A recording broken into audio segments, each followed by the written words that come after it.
नमस्कार दोस्तों। तो हमारा जो है कक्षा 10th का आरबीएसई कोर्स चल रहा था, उसमें देखिए ज्यामिति सैद्धांतिक से संबंधित टॉपिक बिंदुपथ 10वां चैप्टर लिया गया है। तो इसमें बिंदुपथ ज्यामिति का सैद्धांतिक रूप से प्रयोग है, बेसिक है। इसमें पहले हमें बेसिक कॉन्सेप्ट इसके समझेंगे कि बिंदुपथ के अंतर्गत है क्या।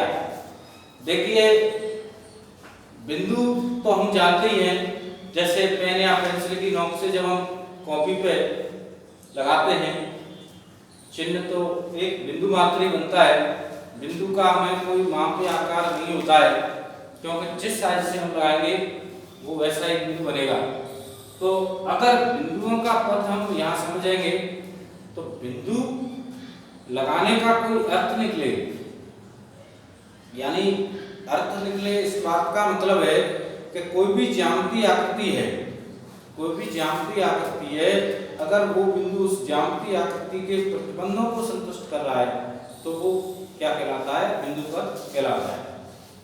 यानी बिंदुपथ की परिभाषा हम इस प्रकार दे सकते हैं कि बिंदुपथ बिंदुओं का ऐसा पथ है जो किसी भी ज्यामितीय आकृति के दिए गए प्रतिबंध को संतुष्ट करता है। अब यहाँ पे जैसे उदाहरण के तौर पे हम समझें कि मान लीजिए ये कोई स्थिर बिंदु है और इससे समान दूरी पर बहुत सारे बिंदु हम लेते हैं,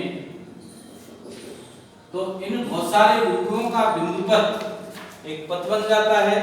वो पथ एक ज्यामितीय आकृति को व्यक्त कर रहा है, वो ज्यामितीय आकृति है वृत्त। अब देखिए बिंदुपथ के अनुसार वृत्त की परिभाषा क्या दे सकते हैं कि एक स्थिर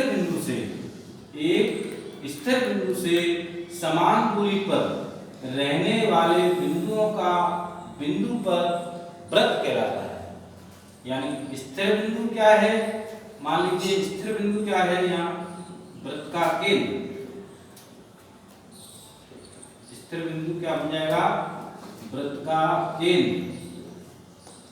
और ये बहुत सारे जो बिंदु है, बिंदुओं का पथ बना रहे हैं, वो सभी समान दूरी पर हैं। चाहे इस बिंदु को नाप लें या इस बिंदु का माप ले लें, किसी बिंदु का माप ले लें, तो ये सारे बिंदु समान दूरी पर हैं। तो ये समान दूरी क्या कहलाएगी, वृत्त की त्रिज्या कहलाएगी, वृत्त की त्रिज्या।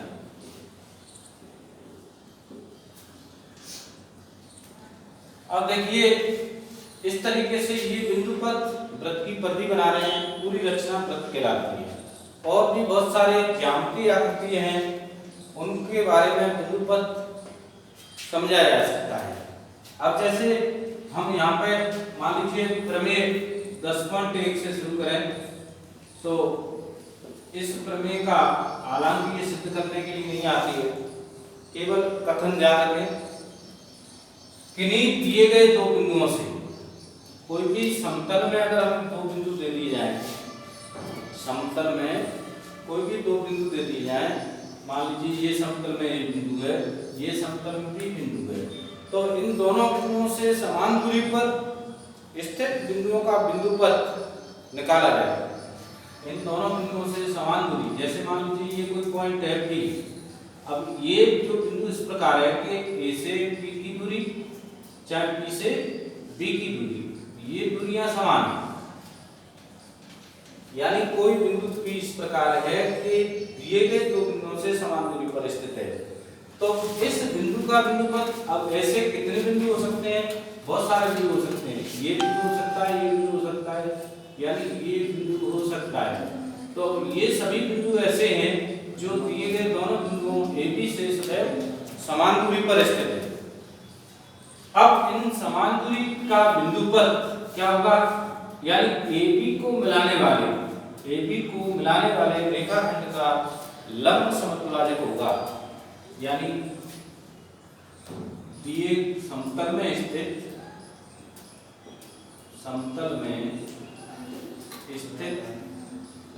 किन्हीं दो बिंदुओं से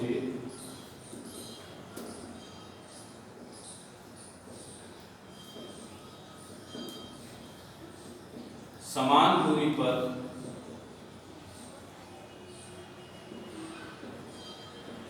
रहने वाले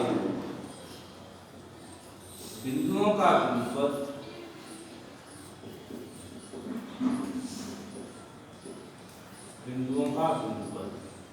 देखिए आपने 10 प्रश्नावली में से 1 नंबर का सवाल और एक 3 नंबर का सवाल देखा होगा। इसमें 1 नंबर का जो क्वेश्चन आता है वो प्रमेय से संबंधित पूछ लेता है या कोई ना कोई बेसिक प्रमेय से जुड़ा ही सब प्रश्न होगा।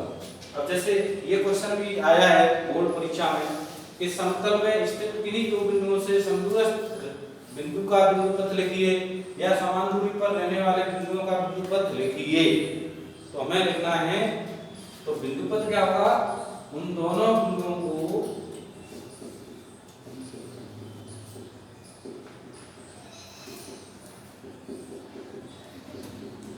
मिलाने वाले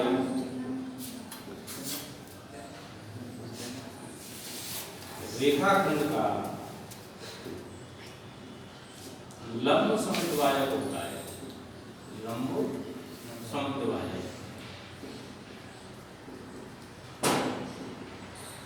लंब समद्विभाजक दो शब्द हैं इसमें, लंब भी है और समद्विभाजक भी है।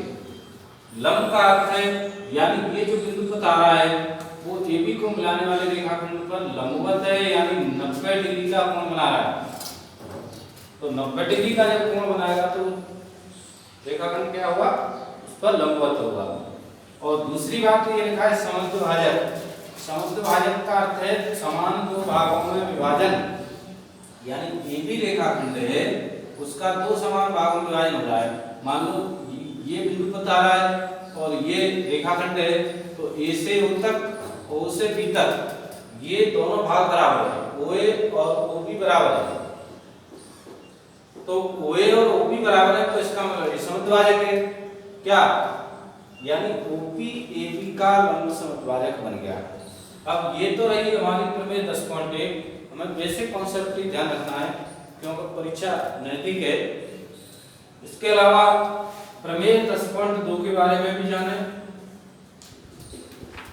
हालांकि इस वाली प्रमेय से संबंधित क्वेश्चन पहले भी करेंगे, लेकिन प्रमेय 10.2 का स्टेटमेंट क्या है पहले प्रमेय समझें कि देखिए समतल में अगर कोई दो प्रतिच्छेदी रेखा लेते हैं, समतल में कोई दो प्रतिच्छेदी रेखा लेते हैं, प्रतिच्छेदी का मतलब है एक दूसरे को काटती है।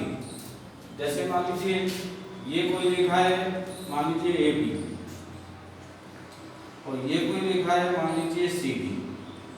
कहाँ काट रही हैं, बिंदु ऊपर काट रही हैं। तो समतल में जब दो रेखाएं इस तरीके से प्रतिच्छेद कर रही हैं और इनसे मान लीजिए कोई समान दूरी पर स्थित बिंदु ये ले लिया जाए। अब देखिए दूरी हमेशा लंबवत नापी जाती है, दूरी सदैव लंबवत नापी जाती है। ये पॉइंट हमने लिया तो इससे ये दूरी नापेंगे, लंबवती नापेंगे, इससे ये दूरी नापेंगे, लंबवती नापेंगे। तो ये पॉइंट मान लीजिए P है। ऐसे पॉइंट हम कितने ले सकते हैं, आगे भी ले सकते हैं, इधर भी ले सकते हैं, यानी ये ऐसे बिल्कुल ऐसे आ रहा है। तो इस तरीके से देखिए लाइन बनती आ रही है, यानी बिंदुओं का पथ बनता जा रहा है। ये इस बिंदु का बिंदुपथ यानी प्रत्येक बिंदु जो प्रतिबंध है हमें दिया गया है समान दूरी पर स्थित रहना चाहिए, तो प्रत्येक बिंदु उस शर्त को संतुष्ट कर रहा है।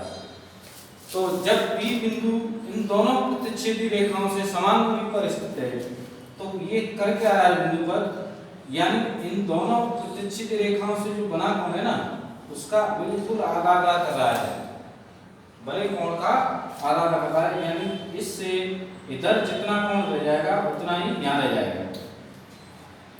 तो कहने का अर्थ है यानी दो प्रतिच्छेदी रेखाओं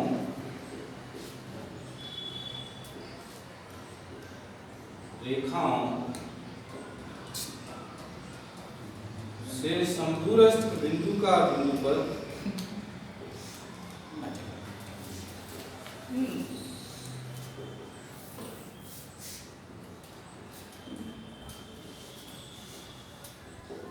समदूरस्थ बिंदु का बिंदुपथ। क्वेश्चन भी बन सकता है कि दो प्रतिच्छेदी रेखाओं से समान दूरी पर स्थित बिंदु का बिंदुपथ लिखिए। ऐसा एक नंबर का क्वेश्चन आया भी है, तो ये पूछ लेता है या फिर ये पूछ लेता है, तो दोनों में कंफ्यूजन नहीं हो। यहाँ तो दो बिंदुओं से समान दूरी पर स्थित बिंदु था, यहाँ पे दो प्रतिच्छेदी रेखाएं, तो ध्यान रखना प्रतिच्छेदी रेखा वाला बिंदुपथ क्या होगा, यानी उन दोनों रेखाओं से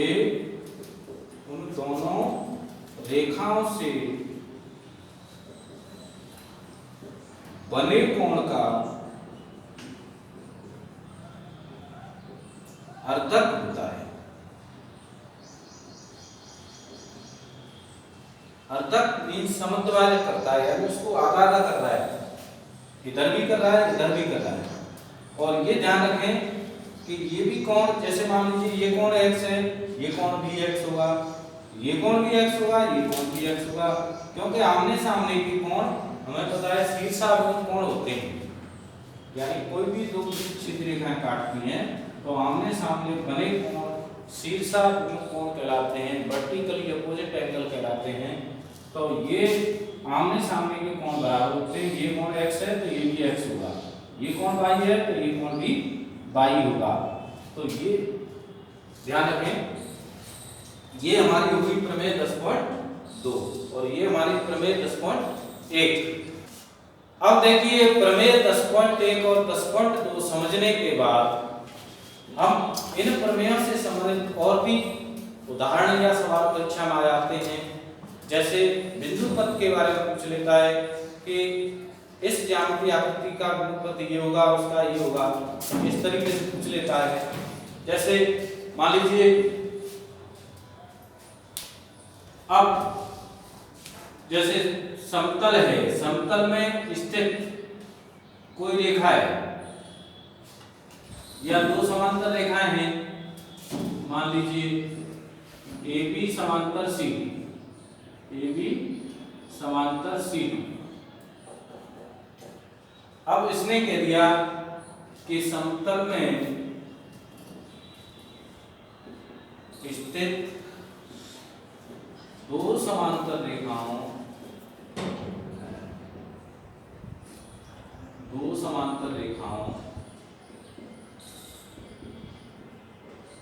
से समदूरस्थ बिंदु का बिंदुपथ लिखिए। समदूरस्थ बिंदु का बिंदुपथ लिखिए।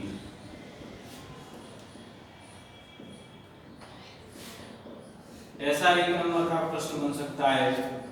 देखिए ये क्वेश्चन है।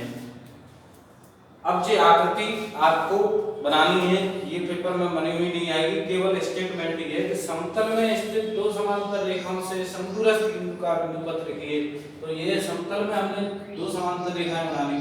समांतर रेखाओं की परिभाषा आप पहले से जानते हैं, यानी ऐसी दो रेखाएं जिनके बीच की दूरी सदैव समान रहती है, एक दूसरे को कहीं भी कितनी लंबाई तक खींच लें प्रतिच्छेद नहीं करती, समांतर रेखा कहलाती है। तो इनके बीच की दूरी सदैव समान है, ये हमें ध्यान रखना है।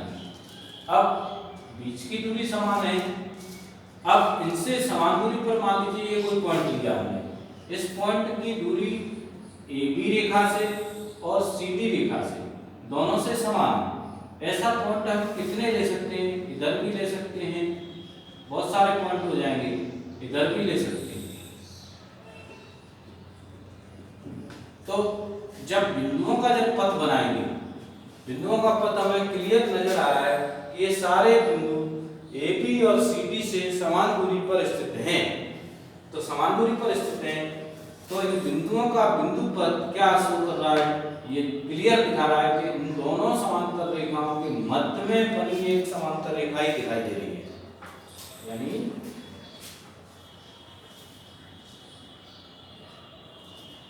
उन दोनों, आंसर में क्या लिखा जाएगा, उन दोनों समांतर रेखाओं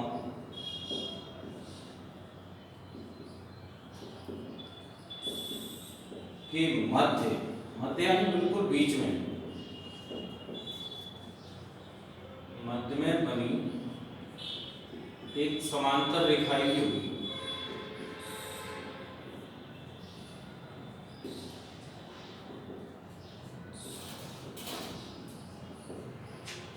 यानी उन दोनों रेखाओं के समांतर रेखा ही हमारी बनेगी।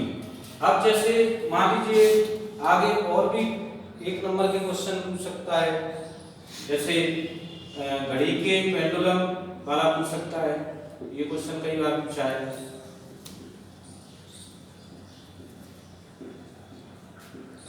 के सिरे का बिंदुपथ क्या बनेगा?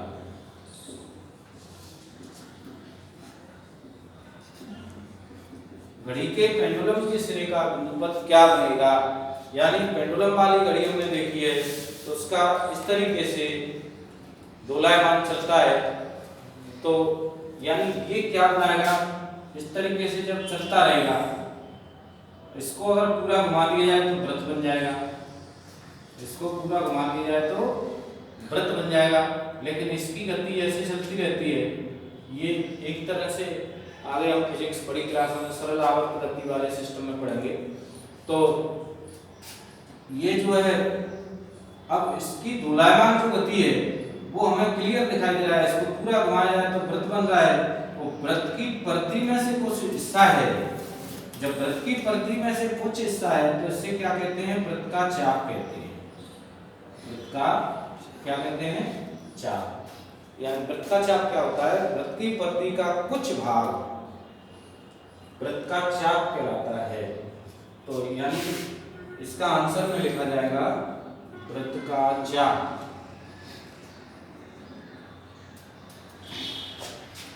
और भी है, जैसे समतल में लुढ़कने वाले पहिए का बिंदुपथ लिखिए।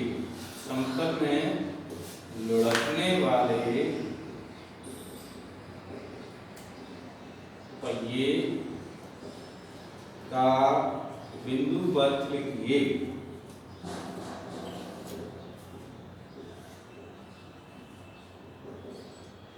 समतल में लुढ़कने वाले पहिए का बिंदुपथ लिखना है, तो इसके आंसर में हमें दिख रहा है कि समतल यानी जो सड़क है, समतल सड़क कह सकते हैं, समतल सड़क में लुढ़कने वाले पहिए का बिंदुपथ, ये जैसे ये सड़क है और ये हमारा पहिया है, अगर इसको चलाया जाएगा तो ये पहिए का जो बिंदुपथ बनेगा वो इस सड़क के समांतर एक रेखा बन जाएगी, यानी समतल के समांतर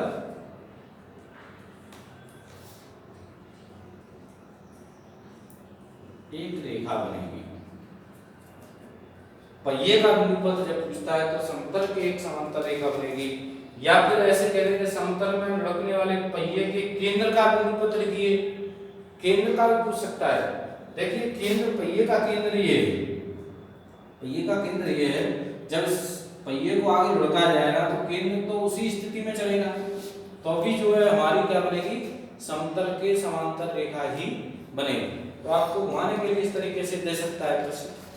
तो ये हमारे बिंदुपथ से संबंधित क्वेश्चन हो जाते हैं।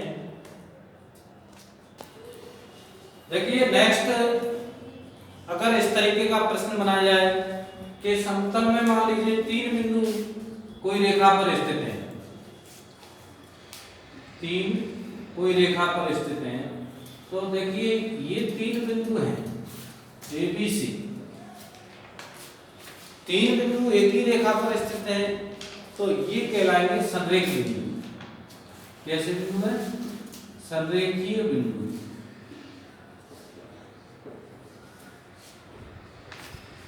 अब जी कितने बिंदु हैं इस पे, 3। देखिए संरेखीय बिंदु का मतलब है, संरेख का मतलब है एक ही रेखा पर स्थित। जब एक सीधी रेखा पर स्थित है, मान लीजिए 2 बिंदु स्थित हैं, तो हम समान दूरी पर स्थित बिंदु पर ज्ञात करेंगे। अब जैसे 3 संरेखीय बिंदु हैं, असंरेख और संरेख, 2 शब्द ध्यान रखें। संरेख का मतलब होता है एक ही रेखा पर स्थित, एक ही रेखा पर स्थित बिंदु, असंरेख बिंदु ये हो जाएंगे। और असंरेख का मतलब हो जाएगा इसका विलोम, यानी एक ही रेखा पर स्थित नहीं, यानी एक ही सरल रेखा पर बिंदु स्थित नहीं है तो वो असंरेख बिंदु है, और एक ही सरल रेखा पर स्थित बिंदु है तो वो संरेख बिंदु है। तो संरेख असंरेख का ध्यान रखें। अब हमें प्रश्न ये बन सकता है कि तीन असंरेखी बिंदु से समान दूरी पर स्थित बिंदु का बिंदुपथ लिखिए। तीन असंरेख बिंदु हैं तो इनसे समान दूरी पर स्थित बिंदु का बिंदुपथ लिखिए। अब देखिए क्वेश्चन इस तरीके से लिख लें, तीन असंरेखीय बिंदुओं से समान दूरी पर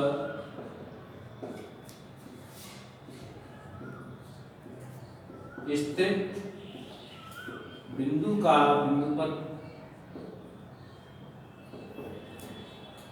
लिखिए। अब जैसे ये क्वेश्चन है तो हमें यहाँ पे क्लियर दिखाई दे रहा है कि एबीसी तीन असंरेखी बिंदु हैं तो इनसे समान दूरी पर स्थित बिंदु संभव है क्या? तो ये क्लियर दिखाई दे रहा है कि ये ऐसा कोई बिंदु संभव नहीं होगा कि इनसे समान दूरी पर हो जाए। मान लीजिए ये बिंदु ले लिया तो ये बिंदु ए से समान दूरी पर हो गया, मान लो बी से समान दूरी पर हो गया, लेकिन बी से ए से हो गया, सी से हो गया, परंतु बी से नहीं हुआ क्योंकि बी से दूरी अलग हो जाएगी, बी से दूरी इसकी छोटी रह जाएगी। जब मान लो इधर लेते हैं तो बिंदु सी से ज्यादा दूर हो जाएगा। यानी कहने का अर्थ ये हुआ कि ऐसा कोई बिंदु संभव नहीं है जो इन तीनों से समान दूरी पर हो, अर्थात ऐसे बिंदु का बिंदु पर संभव नहीं है।